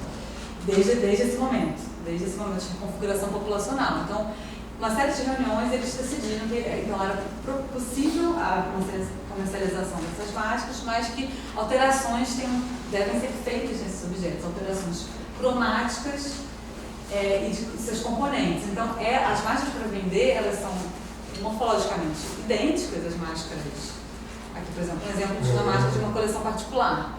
Elas são praticamente idênticas, mas elas têm alterações. E aí você vai destrinchando essas alterações. O que pode ser. O que pode, o que não pode. E essa foi a pesquisa desenvolvida esse ano no pós-doutorado no Messil. Assim. Quais foram as alterações e o que o especialista ritual imprimiu nesses objetos. Porque a figura do especialista ela aparece de uma forma mais evidente, porque passa por escolhas cromáticas, né? Escolhas, enfim. Essas máscaras até que aquelas máscaras Volja, tem coisa que come, coisa que você tem que alimentar. Isso tem também no Tapirapé? Não, eles tiraram esses componentes eficazes da máscara, assim, né? Então, eles meio que. A solução diferente do usual na máscara já você imprime a impossibilidade de você ter que alimentá-la, né? Você já imprime a ineficácia, né? No momento da sua confecção. Desde o início. Mas tem a coisa da mulher, né? Tem aquela foto da mulher, é muito legal aquela foto. Pois é, para chegar nessa foto, para a gente finalizar, enfim, e abrir para as perguntas, né? Assim, o Boris Malkin, ele coletava insanamente objetos e fotografava os processos de confecção desses objetos para imprimir mais valor às peças. Né? Foi uma demanda dos museus em dado momento, e ele sacou que isso seria muito mais vendável, e aí o que ele fazia? Comprava, acumulava e fotografava o processo de feitura. E aí eu consegui no Museu da Cracóvia, no Museu da Cracóvia tem um acervo enorme do Boris Malkin, contando a história da relação dele com diversos povos indígenas na Amazônia, e tem uma foto nesse museu de uma mulher, um processo de confecção de uma máscara para vender. Desculpa, porque eu não sei se é um mau contato ou se Tem que arrastar.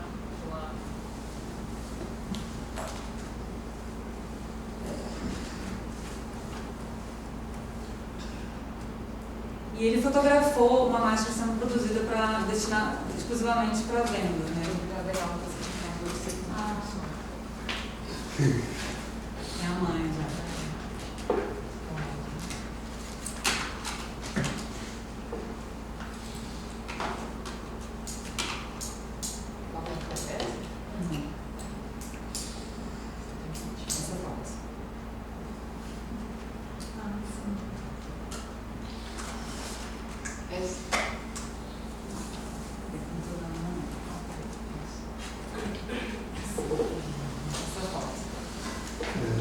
E aí ele fotografa dentro da tatama, na casa cerimonial, alguns objetos e máscaras rituais.